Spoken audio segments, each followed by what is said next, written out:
Planejar é fundamental para qualquer tipo de ação que vamos executar, seja na vida ou no trabalho, como uma festa, uma viagem, um mutirão ou uma assembleia. Às vezes até acontece de fazermos algo de improviso com um bom resultado, mas os riscos são maiores. O planejamento alinha visões e organiza os passos da caminhada, mas não deve estreitar essas visões nem a criatividade. Quando se planeja bem, nós criamos espaços para lidar com os imprevistos e replanejar.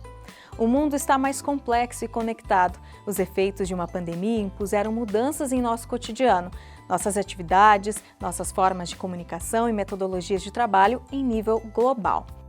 As comunidades com as quais trabalhamos também começaram a lidar com outras prioridades e emergências. Todos esses fatores elevam a necessidade de experimentarmos formas de planejar que respondam melhor a essa complexidade.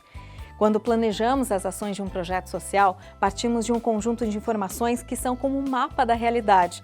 Mas é importante saber que o mapa não é o território. O mapa organiza os dados captados por quem está planejando. Assim, quanto mais participativo for o planejamento, mais completo e próximo da realidade será este mapa. E quanto mais envolvidas estiverem as pessoas que vivem os problemas e que podem construir as soluções, mais potente será o planejamento. Um bom planejamento mobiliza o desejo de mudança e cria energia para a ação. Quando começamos um planejamento, há duas perguntas básicas que devem ser feitas: onde estamos e onde queremos chegar? Onde estamos é o mapa de informações sobre a comunidade, seus problemas, suas potencialidades, suas experiências e suas expectativas. Onde queremos chegar é uma visão de futuro partilhada e que vai orientar o planejamento. É como o grupo vê a realidade futura transformada pela sua ação. Mas será que todas as pessoas e grupos envolvidos em um projeto social enxergam o problema da mesma forma? Será que partilham a mesma visão sobre qual deverá ser a solução? Certamente há diferenças e o planejamento deve abrir espaço para o diálogo e a diversidade. No primeiro momento de um planejamento, mais importante que as afirmações são as perguntas e as hipóteses. Para quem quer facilitar os processos de planejamento, é fundamental reconhecer que há formas diferentes de interpretar e entender a realidade e que a humildade e a capacidade de escutar e promover diálogo são as principais qualidades necessárias. Há várias metodologias e ferramentas para o planejamento de projetos. Algumas são adequadas para ações mais simples, outras possibilitam lidar com situações mais complexas. No site do CAIS existe uma caixa de ferramentas com algumas destas metodologias que podem ser bastante úteis para orientar um planejamento. Mas em processos sociais não há receitas prontas. O caminho se faz realmente ao caminhar. Aqui apresentaremos um exemplo e algumas dicas para entender melhor a lógica do planejamento de projetos orientado a efeitos. Considere uma organização de assessoria que vai desenvolver um projeto com uma associação de moradores de uma comunidade rural com alto grau de desnutrição e acesso restrito a alimentos saudáveis. No planejamento, a comunidade formulou assim a sua visão de futuro: saúde e abundância em todas as casas. Essa era a realidade futura desejada. Para eles, além da comida, era importante o aumento da renda familiar. Este desenho do futuro mobilizou a comunidade, mas foi realizado um debate grande até que se definissem as ações que deveriam ser priorizadas. Para isto, foram considerados não só os problemas, mas também as potencialidades existentes. Algumas mulheres da comunidade tinham certa prática com o plantio de hortas, o que poderia aumentar a disponibilidade de alimentos e, quem sabe, gerar alguma renda. Mas outros moradores lembraram que a disponibilidade de água era pequena e não seria possível fazer hortas em todas as casas. Eles também destacaram que, na comunidade, muitas famílias não valorizavam e nem tinham o hábito de comer verduras e legumes. Os jovens lembraram que a principal refeição do dia para eles e para as crianças era na escola, que não se tratava de comida de verdade. Já os homens queriam saber onde seria possível vender os produtos da horta. Este segundo momento do planejamento é fundamental, quando várias informações e hipóteses são levantadas. A assessoria ajudou a comunidade a perceber que eram necessárias mudanças que envolviam vários aspectos da vida individual e coletiva, como mudanças nos valores, o que prevê a valorização da saúde e dos alimentos saudáveis. Mudança nos comportamentos, ou seja, consumir menos alimentos processados. mudanças nas habilidades e conhecimentos, com o plantio e o manejo ecológico das hortas e a comercialização dos itens produzidos. Mudanças na infraestrutura produtiva, ou seja, aumentar a disponibilidade de água na comunidade. Mudanças em programas públicos, com melhorias na qualidade da alimentação escolar. Para conseguir recursos financeiros, eles construíram um projeto a partir do planejamento realizado. Foi como traduzir a proposta para outra linguagem. Eles tiveram que elaborar um objetivo geral, objetivos específicos, descrever produtos, serviços e atividades.